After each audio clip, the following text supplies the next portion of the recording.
This is a 34-year-old water heater, and it's so full of sediment in there it really won't come out. We took off the valve thing somewhere here. Anyway, I don't know where it's at now. Anyway, took it off and nothing came out, and so we're going to put on a new valve. I just made one up. Here, so I'm going to stick that on there so then we'll be able to release it. It didn't have a spigot on it before, it was just the end. So now we're going to stick this thing on there and then turn the pressure of the water pressure back on. So right now we have the pressure turned off, and with the supply off, the water just sitting in there, but it should still be coming out if there was any air at all, but it's not coming out. So once I put this on there and I'll turn on the water, it should force it out, and we'll be able to clean out the water tank from all the sediment that's in there. So that'll be our first step. Okay, normally when this thing here was hooked onto that, and some of them look like this. This is old school, of course, 34 years old, but you're supposed to turn it a little bit, and that releases the water. It's kind of like a valve, and you put a hose right there to release it and clean it out. But this one here was just full, completely full of sediment. And like I showed you inside, it was full of sediment too. So hoping now, once I turn the pressure back on, I'll be able to put a hose on this and clean it out. So we should see all kinds of gunk come out of here. For our recirculator to work, it has to be completely clean.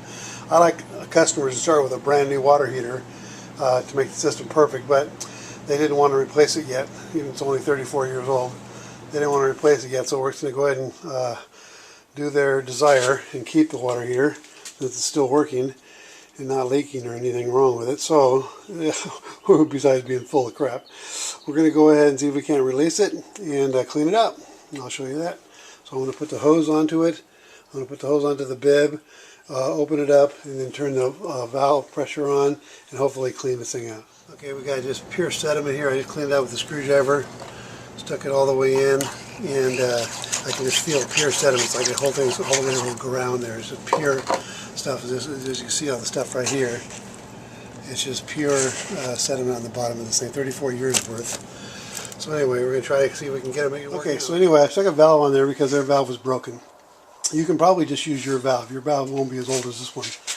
And you just want to use your valve, so you can come right from here and bring in the recirculator system right to it. This is the way to do a recirculated system. The way they give you with the extra hoses and diverter and all that's no good. You want to just do it just like I'm doing it. So we're going to put the recirculator up there, right on the hot outside.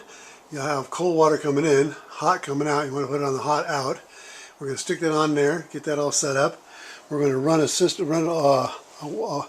tube from here all the way to the very end of the line, and then that's going to be recirculating. So I'll show you that as we go through the steps. But anyway, here's our valve. We finally got it ready. This thing was so old and crusty. We had just tons and tons of sediment. But anyway, got it all cleaned up, so ready to go. Next step is drill your hole in the ceiling, go up in the attic and double check there's nothing, no wires there, no plumbing there, nothing in the way. And put the hole approximately where you want. Mine straight down to the valve. So it'll be straight down this wall to the valve, so that's where I put my hole. Do yours however you want to see your hose routed. Anyway, that was the next step. Now I'll go up there and feed the hose down and then start taking it all the way over to where it goes. So I'll put down enough hose to make it all the way down to my valve. I already measured it out, so it's 120 inches. I put a piece of tape on the end of the hose at 120 inches, so I'll know how far to feed it. Once I get up in the attic, I'll feed it right to the piece of tape. Then start stretching it out to the end of the line. Okay, so anyway, there's your recirculating line tied into the very farthest line. This is the farthest line in the house. You want to go to the farthest line, tie it in to the hot water, and any kind of connection you have. This happens to be PEX, but you can use anything you want. Whatever your pipe is, use that. And this went from copper to PEX with a gator grip. And you can go with that, and then it's all PEX here. And just tie your recirculating right into it. Now this recirculating goes all the way back to the water heater, and now it's a complete loop. It comes all the way to the end of the line. It goes down, but it goes right down here. This is the end of the line. It goes zoop, and then back to the recirculating. Okay, so like this is your main coming in. It's the last of the line. Again, the last is right there, but just about to the last of the line, it turns around and goes back to the water heater. And that's the whole setup. Anyway, if you have any questions, put them down below and I'll get back to you. Okay? It's real easy. You can do it.